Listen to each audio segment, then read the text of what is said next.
I always say Greg Norman because he did when I was a kid.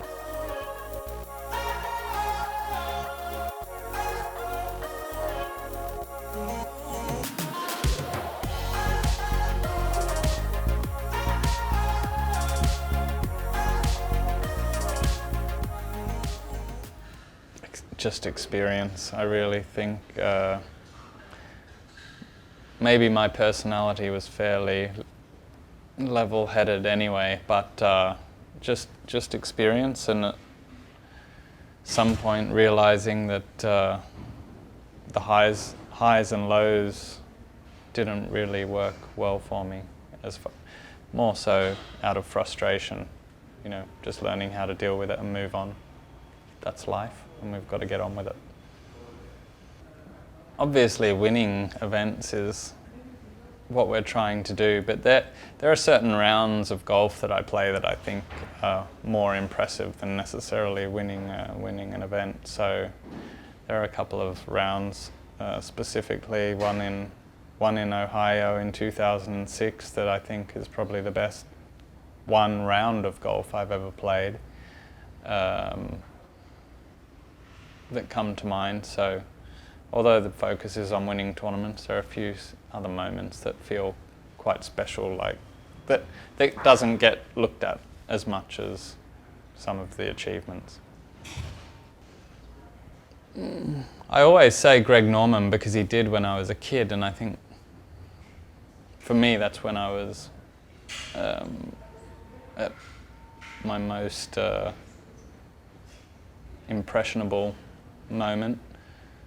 There's no doubt Tiger Woods has been a huge influence, but I've spent my entire career kind of playing against him, so he's influenced me more from a competitive side of things rather than a dream kind of thing. I've had to change what I do and adapt and try and figure out a way to beat him, so he's been a big influence my entire career because he was the dominant player. Yeah, slumps are not good. I mean, it's very difficult to build yourself up when you're not feeling that good. It just is difficult, and you have to ride it out. I think obviously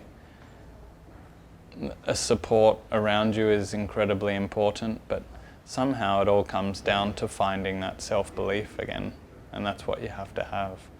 And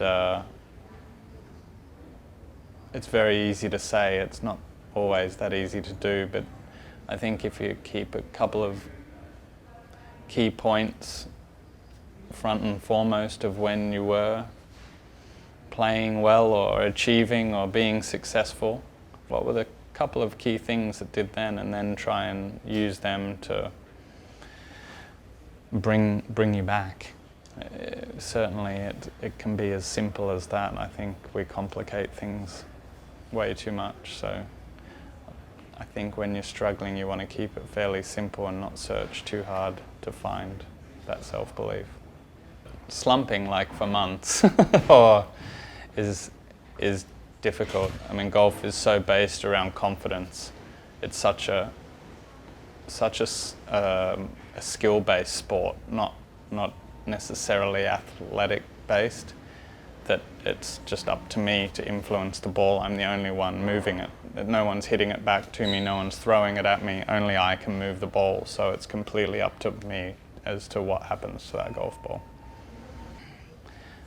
Of course, training is a big part of golf now. I just said we're not athletic-based, but we are. There's a component that is, so I stay fairly fit anyway, I think. And I'm not on a very strict diet, but I also watch what I eat. I mean, I got a pretty good tip from my mum, and that was everything in moderation is pretty good. And outside of hitting a lot of golf balls and doing a lot of things based around golf, everything else is fairly much in moderation.